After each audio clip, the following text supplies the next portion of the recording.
Bwana Yesu asifiwe.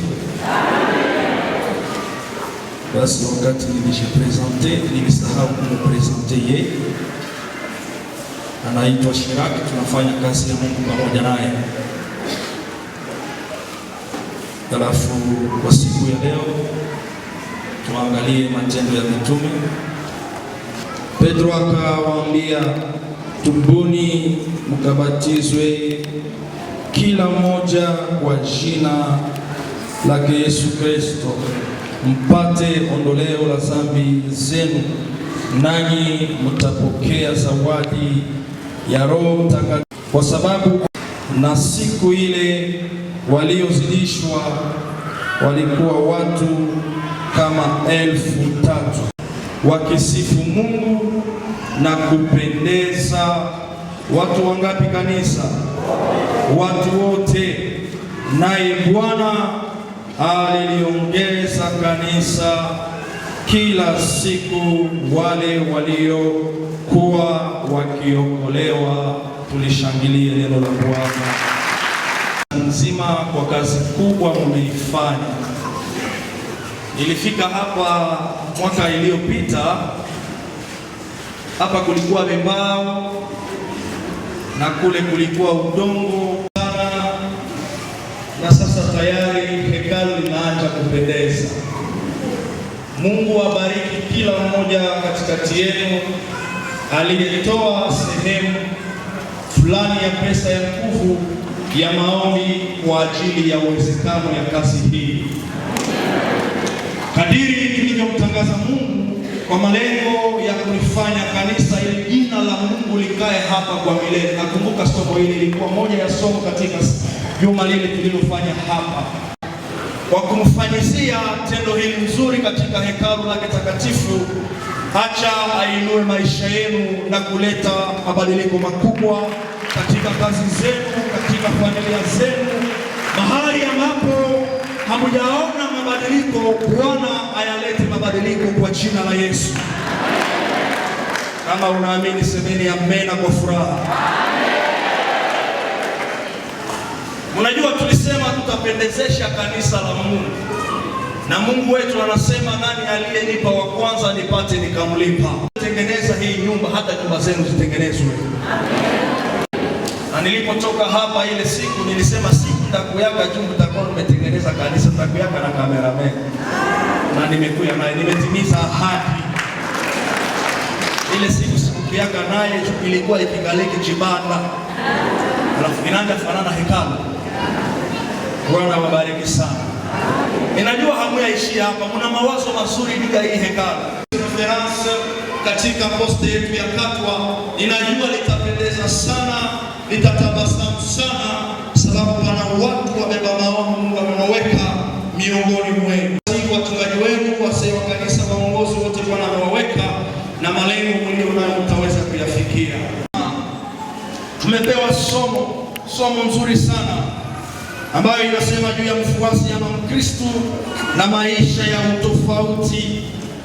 Maisha ya utofauti ili awe mfano wa kuiga. Mkristo ama mfuasi wa Kristo na maisha ya utofauti kwa malengo na makusudi ya kuwa mfano wa kuigwa. Hii ndiyo somo kubwa ambayo tutaizungumzia wiki mzima, na inatuleta sote kwa pamoja tuwe na maoni ya kuweza kuwa na malengo katika namna yetu ya kuishi na Mungu, katika namna yetu ya kupendeza Mungu, tuweze kufikia malengo ya kuwa watu ama Wakristo, wafuasi wa Kristo, ambao watu wanaowatazama wanaavie maisha yetu, wanataka wafanane nasi. Tusio Wakristo ambao watu wanapowatazama alafu waseme kumbe nisifananake mtu fulani, na utakuwa umeshindwa. Malengo ya somo ni ili sote katika namna yetu ya kuishi, katika namna yetu ya kwenda mbinguni, tuweze kuvutia watu, na watu wanapotutazama waweze kuwa na hamu ya kuwa na maisha tulio nayo pamoja na Bwana. Hii ndiyo somo kubwa ambayo tutaifuata wiki mzima. Alafu kwa siku ya leo tumekamata somo ambayo inasema juu ya kuishi utofauti kwa kuvutia watu kwa Kristo. Kuishi utofauti kwa malengo ya kuvutia watu kwa Kristo. Na tumekamata picha ya kanisa la kwanza. Nilipoona mashairi yale, verse zile, nikajiuliza kwa nini kanisa la kwanza? Roho Bwana kaniambia kanisa la kwanza sababu ni mfano bora wa kuiga, ili tuweze kuwa watu ambao tunaweza kuleta dunia mzima kumwogopa Bwana, kumheshimu Bwana na kumtukuza Bwana. Ingelipata sauti vizuri, ingelikuwa mzuri zaidi. Tumesoma maandiko katika Matendo ya Mitume kama alivyoandika Luka, akitoa shuhuda namna kanisa la kwanza lilivyoanza. Na sisi kanisa la pili ama kanisa la jioni, inatubidi kuiga, inatubidi kukamata picha nzuri ya kanisa la kwanza kama tunataka tuwe na impact yenye kanisa la kwanza walikuwa nayo. Inatubidi kutembea kama walivyotembea, kishi walivyofuata Bwana, kishi walivyomshuhudia Mungu, tukitaka tuyafanye yale walioyafanya. Inaleta changamoto la kwanza.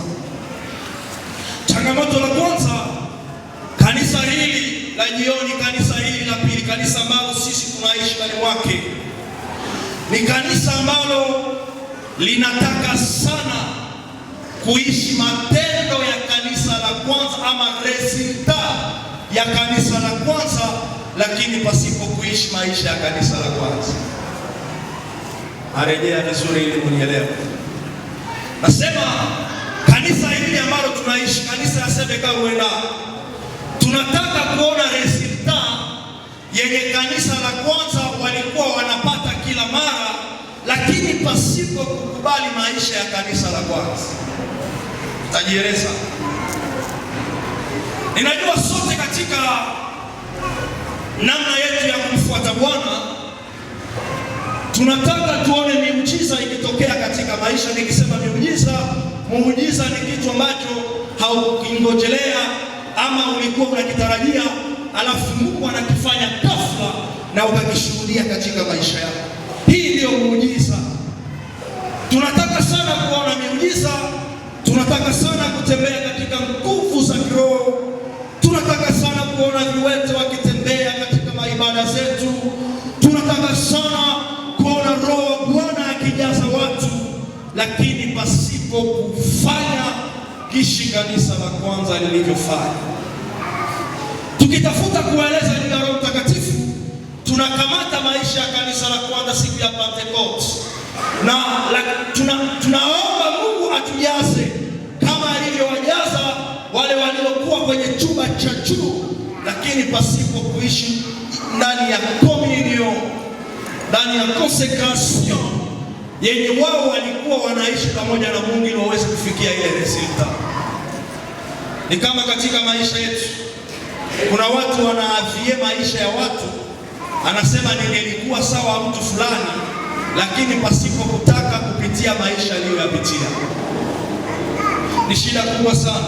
Wakati unataka uweza wa komersa fulani ufikie sifa alizonazo, pasipo kukubali kulipa gharama ya ile sifa. Nataka niwaambie kila sifa ina gharama ya kulipa. Hakuna sifa isiyokuwa na gharama.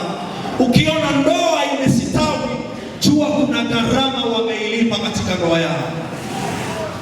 Watu wanataka kuwa na sifa za watu, lakini pasipo kuishi namna kishi wale watu wanavyoishi. Na hii ni shida, changamoto kubwa. Ndiyo maana tunataka kuona mambo makubwa sana wengi katikati yetu. Tunataka kuishi katika nguvu za kiroho, lakini ikiwa hatuna maisha ya kiroho. Amen, amen.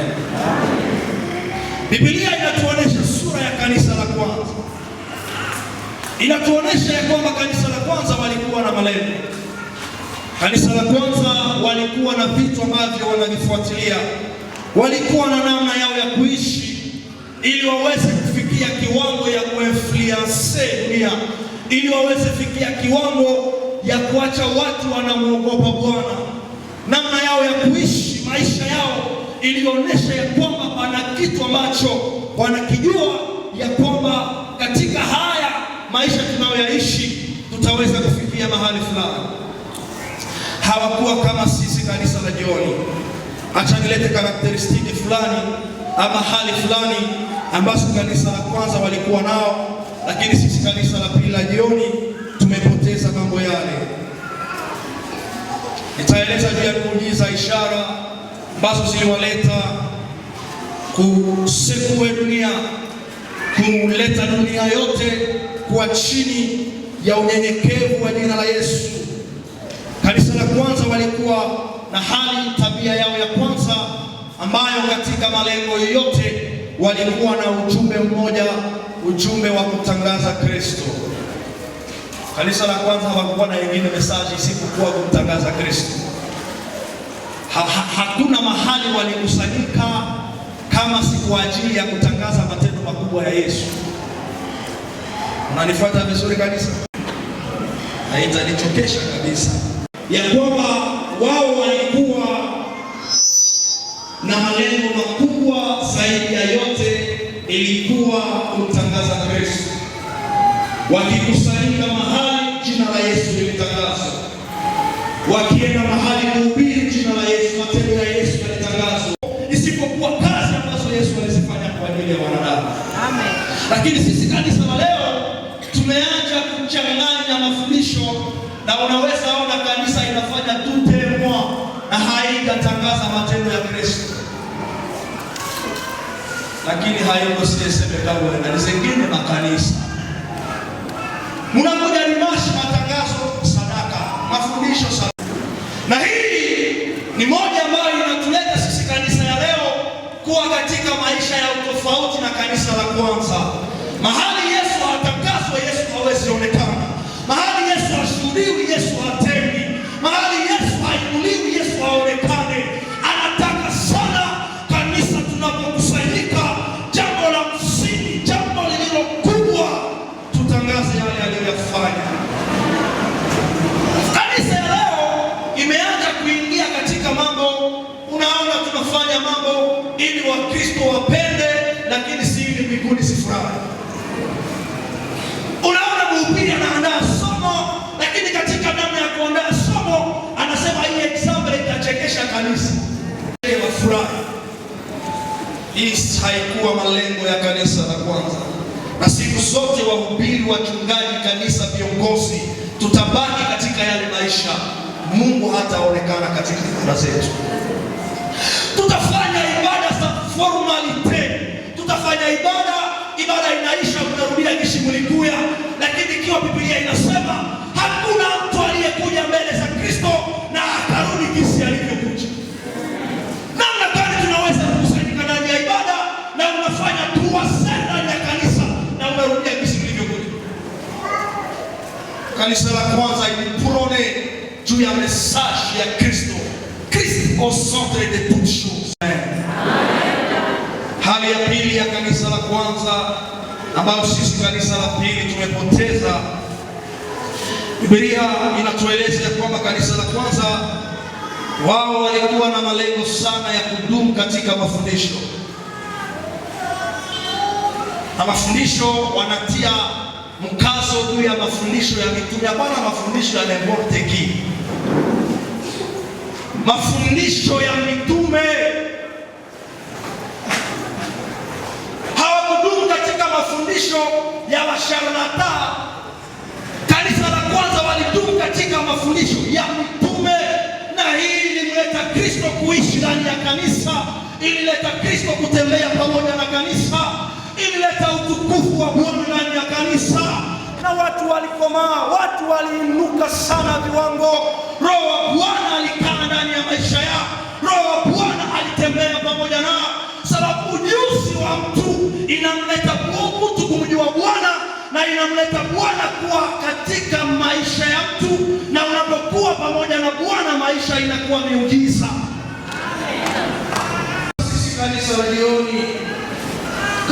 jioni, sisi tumedumu sana katika maombi, lakini mafundisho tumeyakataa. Tunafuatana kanisa. Nasema kanisa ya jioni, hii kanisa tunayoishi ndani yake ni kanisa ambayo limedumu sana katika maombi, lakini haidumu katika mafundisho. Bali na kuhubiri Kristo, kanisa la kwanza walidumu katika mafundisho, sababu walijua mafundisho inamleta mtu kukomaa. Biblia inasema katika Petro ya kwamba mtamani neno la Bwana kama maziwa. Kisi watoto wachanga wanavyotamani maziwa, nanyi mlitamani neno la nani? Neno la Bwana. Mafundisho ndiyo inaleta makoreksio ndani ya kanisa. Mafundisho ndiyo inaremete watu kuraha wakati wanatafuta nerae. Mafundisho ndiyo inaleta watu kuwa na maturite spiritual.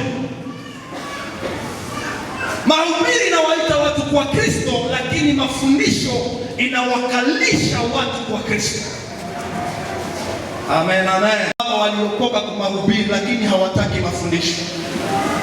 Neno lilihubiriwa, wakasikia habari za Kristo, wakaamini Kristo, wakabatizwa, wakaingia ndani ya kanisa, lakini hawataki mafundisho. Ndio maana wakati ya mafundisho kuna watu washakamata WhatsApp, iko wanapandisha vidole, lakini baada ya mkutano anataka Mungu amfanyie muujiza. Muujiza haiko resulta ya Yesu. Kwa nafasi ya kwanza, muujiza ni resulta ya connaissance. Kisha unajua Mungu, ndio vile Mungu anatembea na wewe. Amen. Connaissance yako ikishia, kisi Mungu ana uwezo ya kukupatia viazi usome, atakupatia katuti tafiri, na sikola pia hana uwezo wa kukupatia nyama, lakini akili zako zilikuambia Mungu ana uwezo wa kufanya nini? Ya kukupatia viazi usome. Mafundisho inaleta kanisa kufikia maturite ambayo inarahisisha Mungu kufanya mambo yaliyo makuu katika kanisa. Ndio mahali ambapo tumetokea.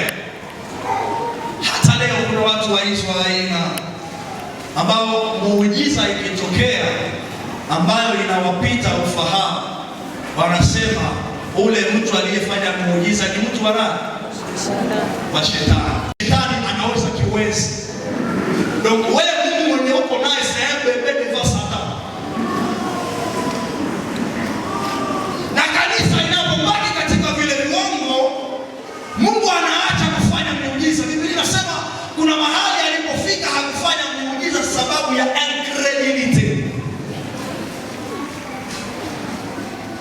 Kama hatuamini kisi kiwete anaweza kusimama mwenye hana mguu inaomba, haitaondoka hapa wewe. Arejea. Kama mafundisho ambayo tunawafundisha haiwafikishe viwango vya kuamini Mungu katika nguvu zake zote na kuelewa ya kwamba hapana jambo linaloshindikana kwa Bwana, kuna vitu ambavyo mtakufaka mmevisoma ndani ya maandiko na hamtaviona. Mafundisho walikaa ndani ya mafundisho.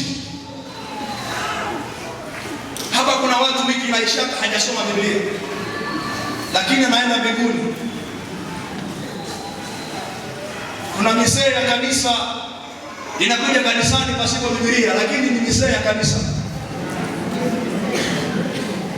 Hawaita misee. Unaona Wakristo wanakuja kanisani sawa, nyinyi mnakuja mbele za Bwana, Biblia hamuna, lakini mnaenda mbinguni. Mbinguni sio ya shangazi wa Kristo. Nisipowaambia hivi na wakosea. Mafundisho yanatosha ndani ya ujinga. Unaona watu karibia 400, 500 ndani ya kanisa. Ukisema walio na Biblia wanyangue, wanakuwa watu wa 6 wa 10. Kama kanisa linakufa hapa, kama kanisa linaishi. Walio na Biblia kufuata Kristo mtaona Biblia. Au na Biblia usiku na ikala hapa ni kwa watu wamekomana. Yeye wote wenye hamuna mabiblia, kumbe kunatoka pale, mnasogea kule.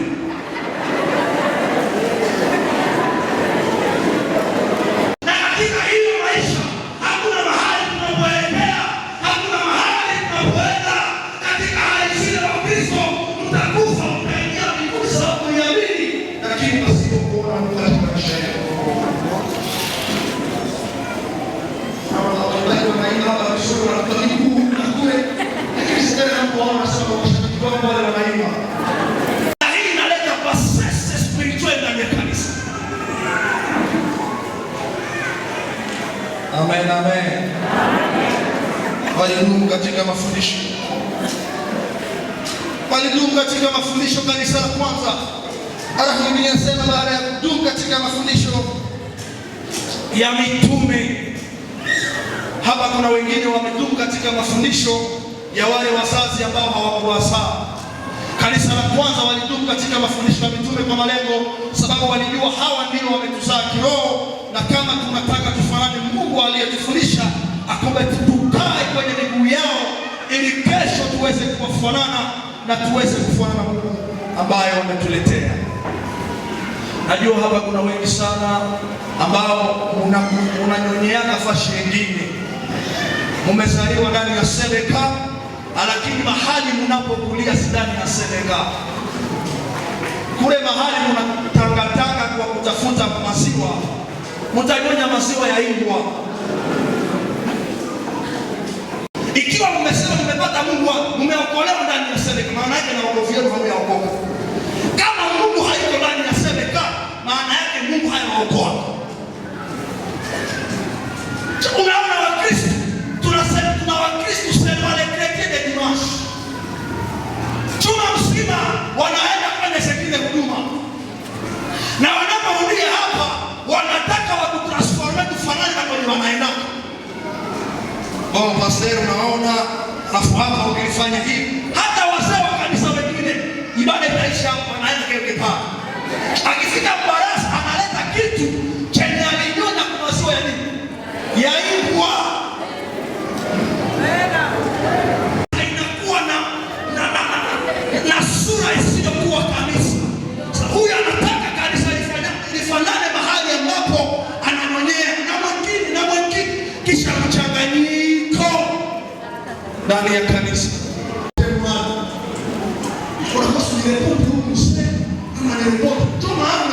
Ndani ya evaluation kila mtu ataleta correction kulingana na unabii yake.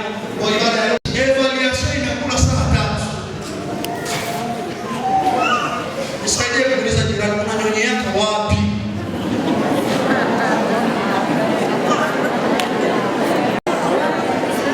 Kwamba kwa hatua nyingine, kanisa la kwanza walidumu katika ushirika na communion. Ushirika, hapakuwa ubaguzi kati ya kanisa la kwanza, hapakuwa umimi ndani ya kanisa la kwanza, hapakuwa ile roho ya kusema mimi nikuwe juu kuliko mwingine. Haikuwa katika kanisa la kwanza. Mambo yote waliyofanya kwa ushirika. Biblia inasema kwa nia moja, kwa roho moja walifanya kazi. Maana yake mahali nimefikia, nataka nimuone pia Baba akifikia mahali nimefikia. Nikikata hatua nyingine na mkokota afike mahali nimefikia. Kanisa ukiingia ndani wote walikuwa presque même pied d'égalité. Congregation yao presque ilikuwa moja, sababu walikuwa katika ushirika ndani ya mambo yote. Amen, amen. Kati yao kwa wao ushirika ulidumu. Kati yao na Mungu ushirika ulikuwa. Kati yao na Roho Mtakatifu ushirika ulikuwa. Alafu mambo makubwa yalifanyika ya kushangaza, mpaka watu waliotazama wakakuja wakamwabudu Mungu ambao mtume walikuwa wanamtangaza. Lakini muangalie kanisa letu la magharibi, kanisa ambalo linajaa makonflikt, kanisa ambalo linajaa mizozo, vita, kanisa ambalo watu wanaimba kwaya moja lakini wanapomaliza hawatasemezana. Hii ndio kanisa la jioni. Wengine wakiimba vizuri, roho zinanyongana ndani ya mioyo, ikiwa wao ndio tulikuja kuimbia. Na wengine wanasema kwa hawakuimba mzuri, kwa hawakuimba mzuri para kwa watu wao, lakini walimuimbia Mungu. Mungu amepokea sadaka zao. Ushirika inavunja roho ya kuvunjana mioyo. Ushirika inakuleta kumuona mwenzako kama wewe unavyoniona. Ushirika inakuleta kuona mtu akiwa ndani ya shida, unaingia ndani ya shida yake na unamchukulia. Ndio maana Biblia inasema mchukuliane nyinyi kwa nyinyi, isipo. Lakini kanisa ya leo, c'est chacun pour soi, mais Dieu pour tous. Hatuwezi impacte mwa ile desordre.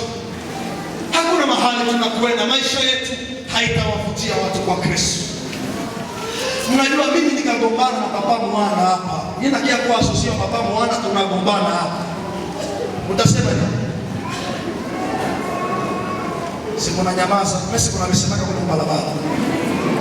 Mimi na referendum kipanzana yote kwa nasema hakuna yenye mtasikiaka. Ndio maana kila mara mimi naambia wachungaji, bora wa Kristo wagombane basi sisi wachungaji tugombane. Sasa leo nawaambia nyinyi wa Kristo, bora wapagani wagombane kuliko nyinyi wa Kristo kugombana. Unaona vita ndani ya kanisa, unaona vita ndani ya baraza, moto inawaka. Tuchangu hachipite, moto inawaka baraza. Inakuwa utiresha kwa ishakuwa senamu hivi. Ile kila mtu anakuwa tuchange chipite wapi?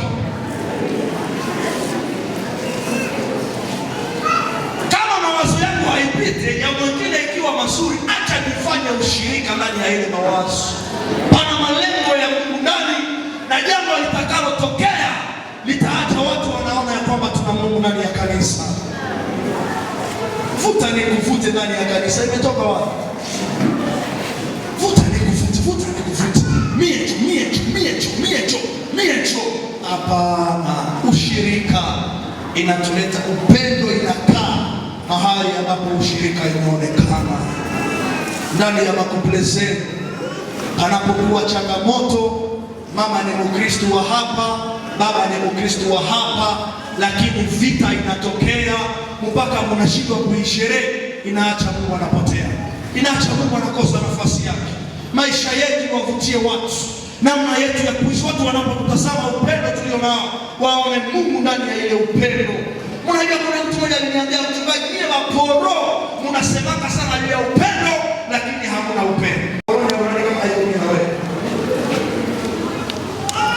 Wanasema tunajua kufundisha upendo, penda jirani, wana wengine kama wao, ikiwa wao ndio wanafundisha, kuna mtu ambaye haumtaki.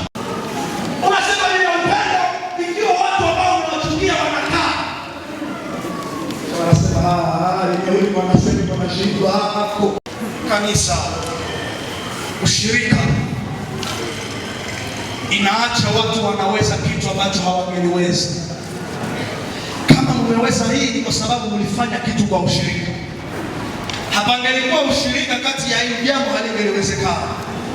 Lakini ushirika inarahisisha mambo na inawawezesha kufanya kitu kikubwa ambacho hamngeliweza kukifanya. Uangalie tu katika roho yako na kujiuliza kama ushirika upo ama kama ushirika umepotea. Ndani ya vikundi ya MGC, ndani ya service family, tuangalie ushirika wetu upo namna gani ndani ya familia zetu. Nimewahi ongea na mmoja anasema, mimi niko mwimbaji, sitataja kwa sababu mmenijua. Anasema mimi ninaimba ndani ya kwaya na mkubwa yangu anaimba ndani ya kwaya, lakini hakuna mwanasemeshaka mwingine. Mkubwa na mdogo wanaimba kwaya moja, kanisa moja, lakini hakuna mwenye anaweza semesha mwingine. Hii shida, ni changamoto, na ndani ya kanisa ya leo imekuwa telema kitu yenye iko automatic. Usipokuwa na mtu ushirika unaweza kumueleza vibaya. Usipokuwa na mtu ushirika unaweza kumsemea uongo. Lakini ushirika inakupatia kama reserve kwa vitu moyo. Unaangalia mwenzako anapitia kipindi, baada ya kumuongea vibaya unamuombea. Hii ni uwezo wa ushirika. Alafu kanisa la kwanza wao waliishi ushirika, lakini kanisa la leo ushirika halipo. Ushirika umepotea. Ndiyo maana hata ndani ya kanisa mtu anaweza kuwa na msiba, hata kanisa halitaonekana. Ushirika umepotea.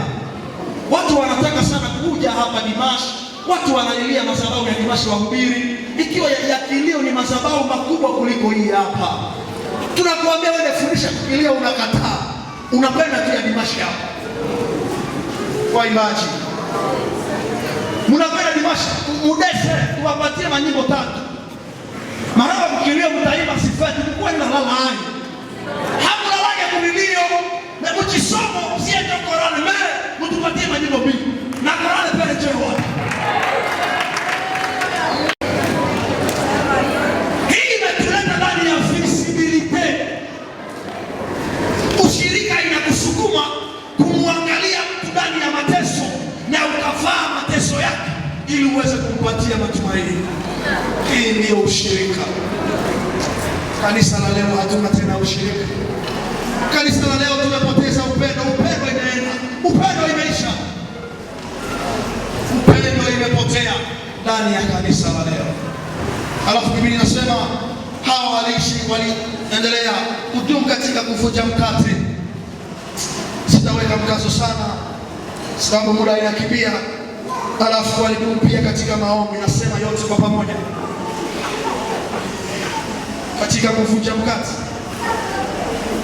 kwa pamoja, nyumba kwa nyumba waliingia wakavunja mkate. Unajua leo tumeacha ogopana, na ogopa kukulia kwa baba Mwanda, baba Mwanda naogopa kukulia kwa baba Kavasi. Tunaanza ogopana. Juu ya nini? Mnaogopa nini kanisa? Tunaogopa kukula nini? Sumu. Nikiogopa baba Mwanda nisema nipa sumu. Na baba Mwanda ananiogopa. Tuko na Mungu gani? Mungu iko wapi? Uko na Mungu ndani yako na karuha ndani yako. Yote alafua.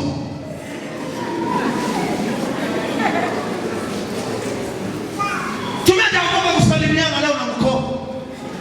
Fulani siwezi kusalimia, kanipa chipeni na chitupa. Fulani. Kanisa moja tunaingia. Imekuwa shida kubwa. Na hii inaacha wapagani wanapotuona hawakuwa interese na injili tulionayo. Wapagani wanapotutazama hata wamefikia hatua ya kusema mbona nyewe mnaenda hayo, mnatufanana. Walidumu katika maombi. Na nimesema kanisa la magharibi sisi tumeweza kudumu katika maombi, lakini maombi yenye iko na basese ya juu sana. Maombi yenye iko na basese ya chini sana. Tuko tunapelipinza maombi. Uamsho ishafika ya maombi, ukiangalia uamsho ya maombi unaangalia je? Unasharata kwa kizi ni comedy spiritual. Mungu anasema uamsho unaiangalia, unafanya mamontiro unaangalia, unajifuta kile juu, unacheza kangeso spiritual. Unajua efficacity ya maombi haiko ndani ya sauti. Efficacity ya maombi haiko ndani ya kupika ukuta, haiko ndani ya kupika mikono, haiko ile ndio efficacity ya maombi. Tena siwaambie msikuwe napiga mikono, ukiomba unapiga mikono. Ukiomba ukipenda unasema kwa sauti kubwa, haina shida. Ndani ya mentalite yako usiwaze juu nimetetemekesha sauti ndio nimeomba. Unajua efficacity ya maombi iko muresikita ya maombi ya mtu. Na watu wanaofika hapa na kamata mikrofoni tunasema tuombe, anabadilisha na sauti na jasho inavuja na afede kote na mustike haipone kichwa. Ya vile vile nimependa ngewa poro siku za mwisho. Maraba pastera shafika. Yuko anaomba unasikia upako. Upako yenye haikutransforme. Ulikuja na diabetes unarudia na wewe unasema upako gani? Tena sasa nikiwa kuomba na sauti hana upako, na mtu mko upako. Lakini essentiel ni kuomba kulingana na uongozi wa Roho Mtakatifu.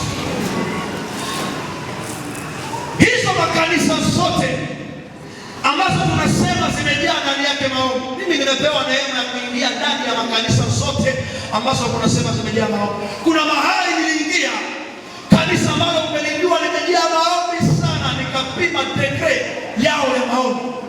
Nilipokamata mikrofoni nikasimama tu. Nikawaambia kanisa tusimame, tunatafuta kumwomba Bwana. Nikasema tunamuomba Bwana na wapatie dakika 5 muombe kwa jina la Yesu. Wote wananiangalia. Hakuna mwenye anaomba. Wamezoea maombi ya kusema omba kwa jina la Yesu, omba. Hana chupiga makofi. Ile haiko maombi.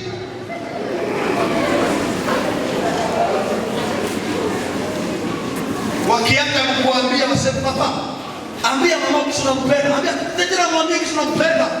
Chini na kupenda tena kwa kasana pale sasa. Mwambie kisi unampenda, maana yake kitu haifungi. Na hii ndio maombi ambayo umekaa. Maombi sare sita. Ndio unaweza na watu wanaomba desisa ya kenze. Na masikini mtupu. Maombi gani haina uwezo wa kubadilisha maisha yako? Na mnakaa kwa mirago de 6 à 18 heures toute une journée. Biblia yangu inasema mvivu asile chakula. Tudumu katika maombi iliyo sawa.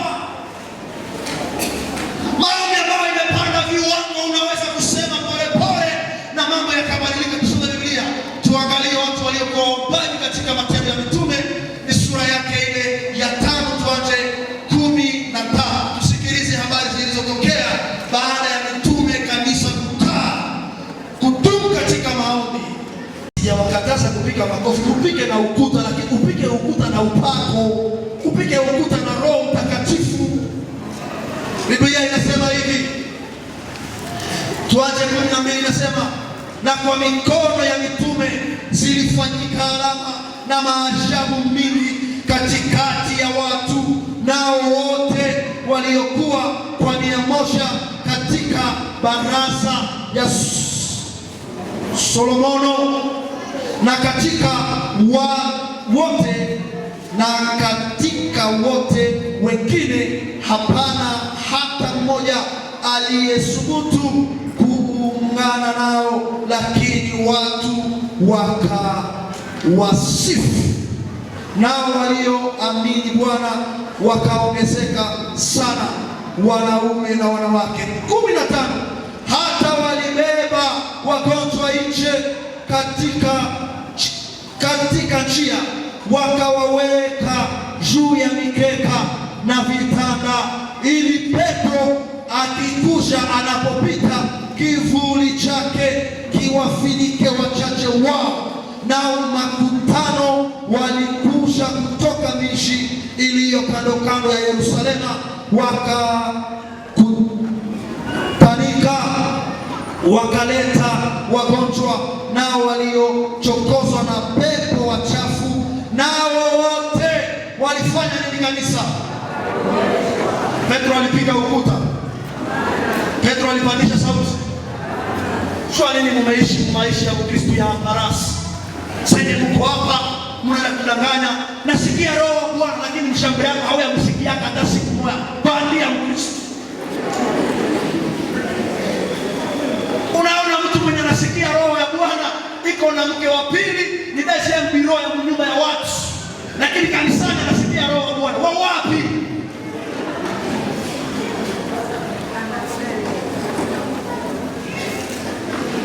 Ile maombi yenye haina resulta muitoke hapo.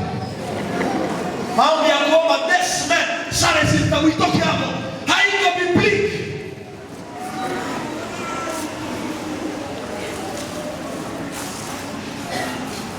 Mwenye anaombaka maombi ya bila shapasika kule, Mungu akukwasule kwa jina la Yesu. Niko na waleta walitu katika maombi na ikabadilisha maisha. Maombi yenye haibadilishe maisha yako haiko maombi.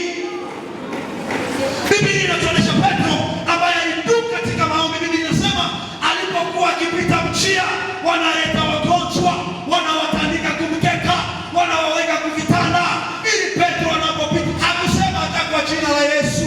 Yeye akipita tu kivuli kinagusa mtu anakuwa mzima. Amen. Mseo hautakosika kuja ni mfanyisi extra. Watu katika makanisa wakiomba ni kwa jina la Yesu.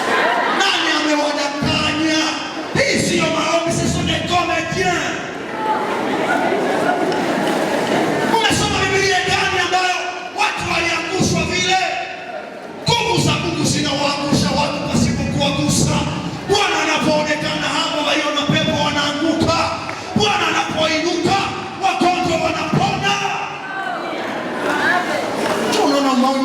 transformé. Ni kwa jina la Yesu vefua. Umesoma Biblia gani wewe mami? Kwenye walikemea pepo kwa jina la Yesu vefua. Inaonesha ukame wa nguvu za Mungu ndani ya maisha ya kanisa la jioni. Petro anapita tu, miujiza inafanyika. Kisha wapagani wenye wanaona Petro, wanasema kana Petro iko na kitu yenye si hatuna. Wewe watu wanapokuona wanaona nini ni maisha yako yenyewe hawana. Unasema una Yesu, uko na kitu gani ya special? Bwana Yesu asifiwe. Hii ilikuwa resita ya kudumu katika maombi. Na wewe umekuwa muombaji venta, ngoma saa zote na mikono inashika kuponesha kichwa. Acha.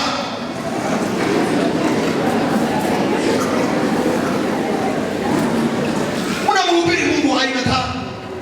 Tunamtangaza Mungu aina gani? Tunamtangaza Mungu anayefanya maajabu, lakini sisi hatufanyi maajabu. Tuko watu wa uongo.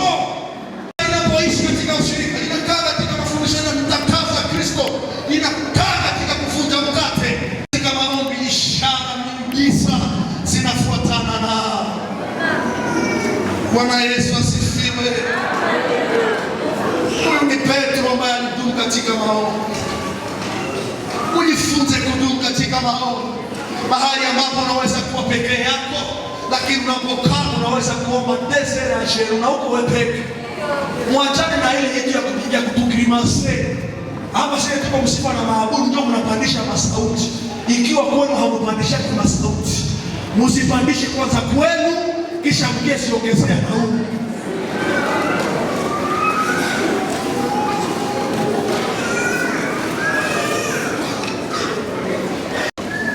Matendo ya Mitume tukiendelea kumaliza 19 verse yake ya 11, tuangalie resulta yenye iliacha kanisa la kwanza linaeflianse watu pa namna yao ya kuishi. Sisi tumeishi namna gani? Tuna Mungu aina gani?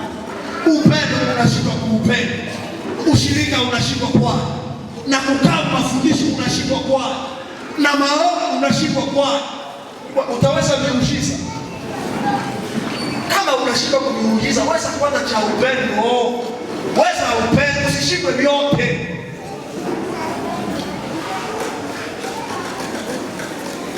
Nasema nini juu ya Paulo? Matendo ya Mitume 19 verse yake ya 11, watu waliodumu katika mafundisho wakakaa wakadumu katika maombi, ushirika na kuvunja mkate na kumtangaza Kristo. 11. Mungu alifanya kwa mikono ya Paulo maajabu zaidi. Rejea maajabu zaidi. Na kurejea urejee na upendo hauna na nguvu za Mungu hauna. Unafanya nini hapa? Maajabu zaidi. Hata watu walitwaa vitambaa na nguo zilizogusa mwili wake wakaziletea wagonjwa na magonjwa yao yakafanya nini?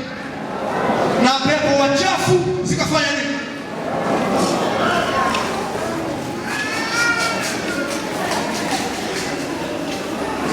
Kama ni mwalimu Sengi, usikose mochimote kwa majiweze yaka. Kutangaza Yesu haujui.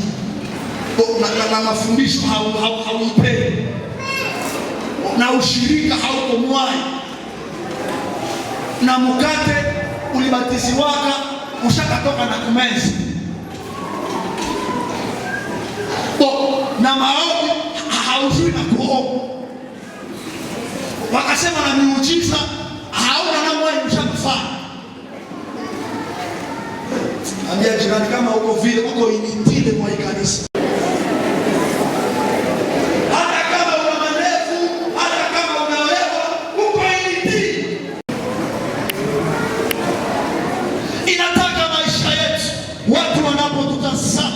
Waafie kutufanana sababu wameona Yesu ndani ya maisha yetu.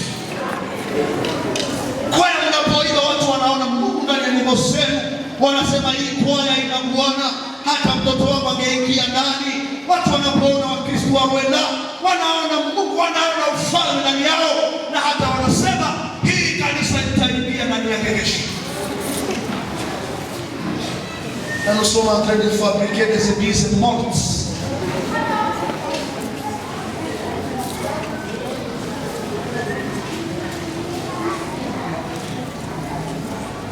Mungu atusaidie sana kanisa.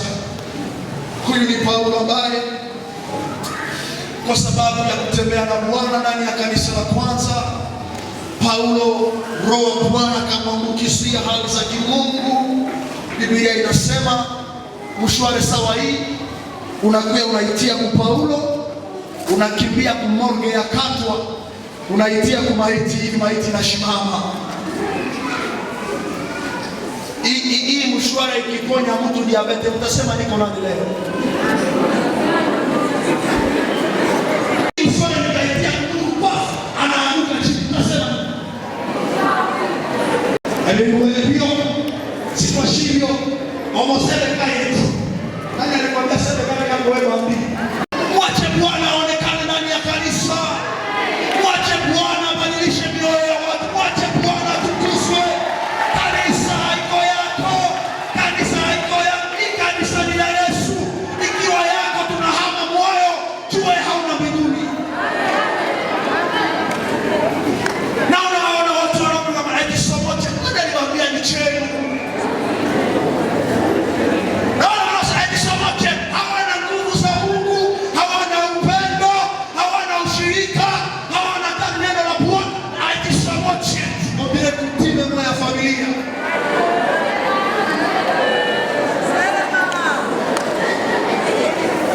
Kanisa tuache Bwana aishi. Wakristo wenzangu, tumtangaze Bwana kwa nguvu, tumshuhudie Bwana kwa matendo, na watu wanaoona maisha ya kanisa walio nje wamtukuze Bwana tuliye naye. Kuna kukuja ndani ya makanisa tu yote inakuwa formalite, kuimba formalite, neno la Bwana formalite, sadaka formalite. Mwachane na hizo kanisa.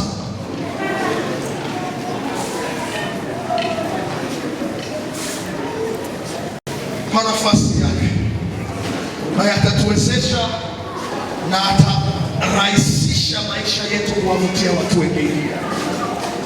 Wakombolewa waseme amen. Bwana Yesu asifiwe. Biblia inamaliza ikisema hivi: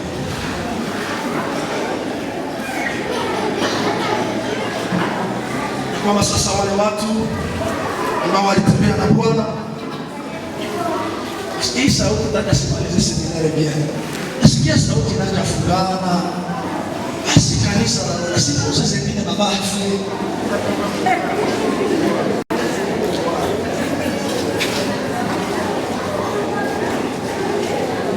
Mnifuate kanisa na malisa. Biblia inasema maisha ya kanisa la kwanza ilipotengenezwa na Mungu na Roho Mtakatifu ikawafikisha kiwango cha roho, mahali ambapo walianza kuwa na wepesi, sababu Mungu ameonekana katikati yao. Mungu ameambukizia watu tabia za mbinguni, alafu roho ya wepesi kufanya kazi ya Mungu ikawa rahisi na kwao. Kama Yakobo aliweza kulifanya jiwe akalisimamisha mahali na akalipatia jina, ni kwa sababu aliona Mungu mahali pale. Ndani ya kanisa letu tumemwona Bwana. Bwana ametusamehe makosa. Bwana ametutosha katika hali zilizo dhaifu. Bwana amekuwezesha kushinda sana. Ni Mungu amekuwezesha. Bwana amekufikisha mahali ulipo leo. Haijalishi magumu unayopitia, lakini kuna mahali Bwana amekufikisha. Kama umemwona Bwana kama mimi, tunatafuta kufanya jambo wiki hii. Kanisa sifa zake ziongezeke, sifa zake ziheshimike, na Mungu tunayemtangaza aonekane kwa njia ya matendo. Kanisa la kwanza walianza kuuza vitu vyao. Swahili ya kwanza tunasema kuuzisha vitu vyao, kwa malengo ya kuleta kanisa kuwa katika ukosefu wa uhitaji. Ndio kanisa inakuwa mwabondas mpaka uhitaji unakosekana na kila kitu